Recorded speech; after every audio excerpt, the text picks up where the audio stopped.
morning. So I got up early, got ready, had my breakfast, and now I'm headed to Golden Venice. Really excited for that. I always love going to Golden Venice. So the one thing I don't look forward to this morning is the traffic that I'm about to hit, because it's a little after 7, which means everybody and their grandmother's already on the road. But before I go, I wanted to do like a fit check, because I really like this fit, or this outfit. I don't know why we call it a fit check, just like check out my outfit.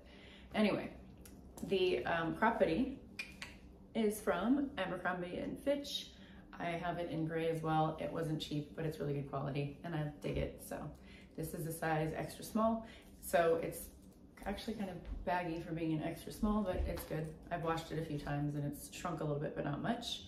And the most exciting part is my outfit, my workout outfit. This is from a brand called Aritzia. And I've worn this before, but I was a little bit thicker, so I don't think it looked as cute. But it looks much better now. The top is a size medium and the bottoms are an extra small. So, but I mean, I think you can basically tell just by looking at the color, like I need a medium. I was buying smalls because I have a really small rib cage, but the top part itself was like way too small. And I was like, wow, that's like way too much boob. So I started buying medium to like hold me in better.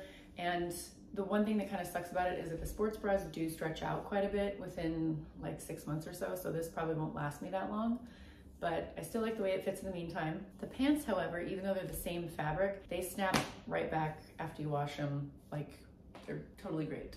I have tried wearing the smalls, but the problem with buying these in a small is that they kind of like gap in the front if they're a little too baggy in the waist for you.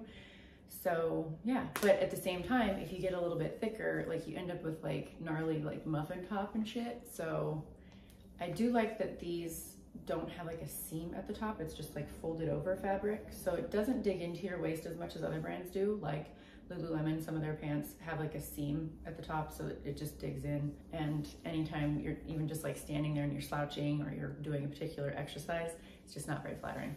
So overall, I like this brand. I think I'm gonna have to do a stress test with them sometime because I train legs 3 days a week, Monday, Wednesday, and Friday with my trainer, Andrew, that you saw in the previous video. So I'm gonna start doing stress tests, I think, on the brands that I buy because they're not cheap.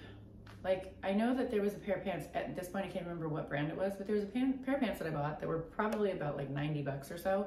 And I trained in them once, did squats, split the seam up my butt. I think it was one of those like scrunch butt brands. And when I brought this up to the brand, they're like, oh, well, you bought them a while ago, so we can't replace them. You can just get them fixed or buy a new pair. We'll give you like a discount. And I'm like, no, I'm good, thanks. I hadn't worn them because I was like running through all my other pants to wear. And I was like, oh yeah, I forgot about these. So that kind of sucked. If I could remember what brand it was, I would tell you so that I'm like, don't shop there. Or I'd be like, do your research or make sure that you do a stress test on them as soon as you get them so that if you have to return them or exchange them, you can do that in their time frame. Anyway, I hope you guys like the outfit because I dig it. I am going to head to Golden Venice now, maybe grab a bite to eat before I head back. And then when I get back, I've got a bunch of work to get done, but I will keep you in the loop. Hope y'all have a great day and enjoy the video.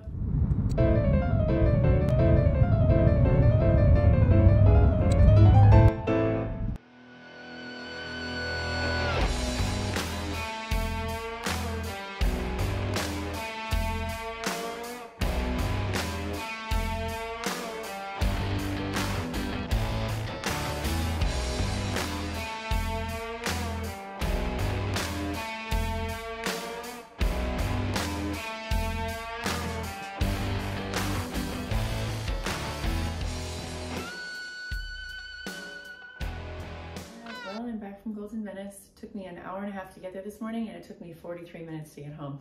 Nearly cut the time in half. So not nearly as bad, but I went during like rush hour. But I'll be honest with you, now it seems like every hour is rush hour. There's always traffic in California now. So side note, found out last year that I am pre-diabetic and had a little bit of an episode last week at a neighbor's, and their friend was an EMT and was over and was like, hey, yeah, you're like clearly a little like lightheaded, you're shaking a lot, you look really pale, you should probably just eat some sugar. Are you diabetic? I'm like, well, I was told that I was pre-diabetic last year, so I think like something's just off. He's like, here, have some honey. And I was like, okay, which I'm, you know, trying to do keto, so I'm not supposed to be eating that shit. So he was like, well, you should really see an endocrinologist. Maybe you being on keto for so long off and on is one of the reasons why you're having these issues. So I'm gonna make an appointment with an endocrinologist. My dad, I think I've talked about before, is diabetic. So, and now I found out that my mom is too. Dad is type 1, which means it's genetic. And type 2 is the kind where you develop it from basically like lack of exercise and poor diet. So it's pretty much the gist of it, which I'm like, yo, I work out like what, 5 to 7 days a week. Why am I pre-diabetic? And I think the part of it was because last year, if you were paying attention, I went to Paris a lot. I went to Paris 3 times and I enjoyed myself. I ate the croissant, I ate the pain au chocolat, I went to Rome, I tried the pasta. So yeah, and then I came back a little bit fatter. So I think that after that, like my good habit eating just kind of like, oh, well, you know, it's not gonna hurt me to have this or that. And it added up and it did hurt me. So now I just have to kind of monitor that. I'm mentioning all of this because I checked my blood sugar this morning, fasted before I left. It was 87. So I cracked a couple of eggs, had a couple of eggs and a little bit of avocado, popped up, did my workout. Towards the end of my workout, I was like, ooh, feeling a little lightheaded. I should probably grab a shake. And I was so out of it that I forgot to even film that there's like a really awesome shake truck outside of Gold's in Venice sometimes. And that was probably one of my other previous Gold's in Venice videos. Grabbed a shake from them, had a little bit of sugar in it because it has like banana in it. So I was like, all right, cool.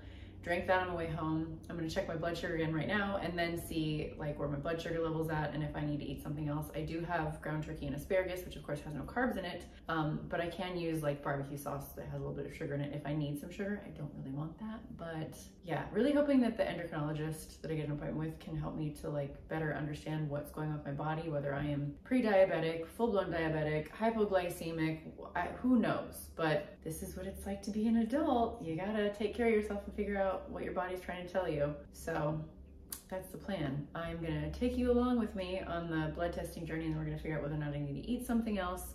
And then I've got to get dolled up and shoot some more content for everything and edit. So busy bee. So this is my handy dandy little portable testing kit. I've got testing strips, the machine that reads your blood sugar level, lancets, the little lancet finger pricker thing. I don't know what this is actually called, but you basically put your little needle in here and you prick your finger with it. And then once you prick your finger with it, you put that drop of blood onto the strip that reads it into the machine. So the button's up right now. That means that it's ready to poke me. I have to take the safety off, basically the lancet needle. Close it. I'm gonna take my reader out, turn the reader on. It is ready for a strip, so it's just waiting to read the result for me. I'm gonna take one of these handy dandy little strips, put the strip into the machine, and now it is waiting. So it's telling me to check my blood sugar. So I'm gonna pinch one side of my finger, put the lancet prick thing up to my finger, push the button. This is everybody's least favorite part. And it's just a small little prick, but you gotta, oops, oh, I got a lot out. Prick your finger, put your blood on the strip, and then it'll give you your result.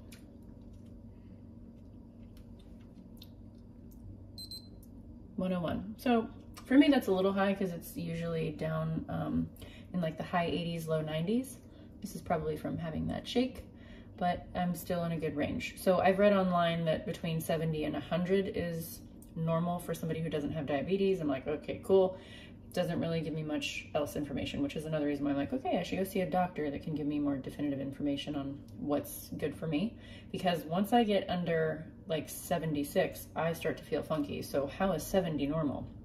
But that could just be from person to person, I suppose. I've also read that anywhere between 90 and 120 is normal. So this means that I could still potentially eat something. I'm not that hungry right now though, but at least I know that I don't need sugar. So I'm just gonna get some more work done and I'll probably eat a little something again in the next couple of hours when I'm feeling hungry. Well, I got some more work done and I was feeling hungry, so I decided to heat up some of my ground turkey and asparagus. And of course, I used my Kinder's sugar-free smoked red jalapeno barbecue sauce and the buttery steakhouse seasoning for my asparagus. The fun never ends. So this is set up right now because I just had to shoot some stills for a thumbnail for the YouTube video that I'm working on. And I've got to sit over here and do that. So I'm gonna get on my computer now and edit the rest of the YouTube video and the photos for the thumbnail.